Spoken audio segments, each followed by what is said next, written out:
Hey everyone, welcome back to the Auto Luxury channel. Today, we're taking a trip back in time to 1935, the year when Buick introduced one of its most elegant and forward-thinking models, the 1935 Buick Riviera. With its sweeping lines, luxury detailing, and powerful performance for its time, the Riviera wasn't just a car, it was a statement. Let's dive into a full tour and review of this American classic. Exterior. The 1935 Buick Riviera is a striking example of pre-war automotive design. It stood out with its Art Deco influences, long hood, and flowing fenders. The most eye-catching feature. That distinctive streamlined Moderna styling, smooth, rounded edges that made it look like it was in motion even when parked. Up front, you'll see a tall, vertically slatted waterfall grille, flanked by bullet-shaped headlights mounted on streamlined fenders.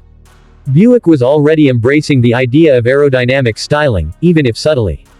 From the side, the Riviera's sweeping body lines and integrated running boards really shine. It rides on large 16-inch wire wheels with whitewall tires that complete its elegant stance.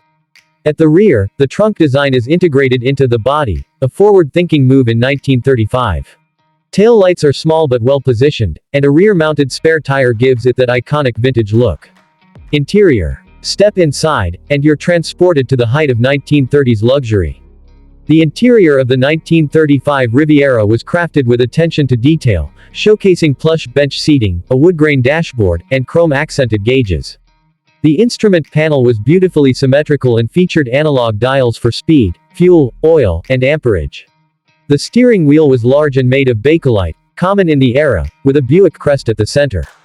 Even the door panels were upholstered with premium materials, and crank windows came standard.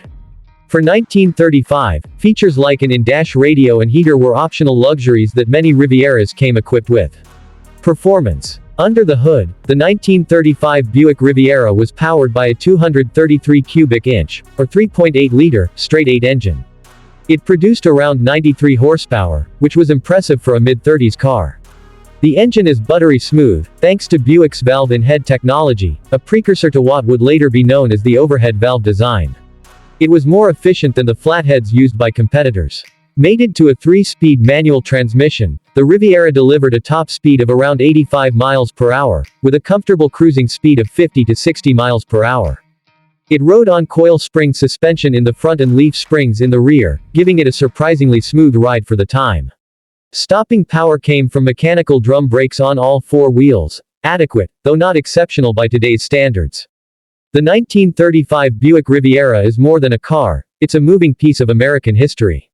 From its refined styling and luxurious interior to its smooth, dependable performance, the Riviera captured the spirit of an era striving for sophistication and speed. If you're lucky enough to see one of these on the road or at a classic car show, take a moment to appreciate the craftsmanship, the innovation, and the elegance it brought to the 1930s. Thanks for watching. Be sure to like, subscribe, and comment if you'd like to see more classic car reviews. Until next time, keep those engine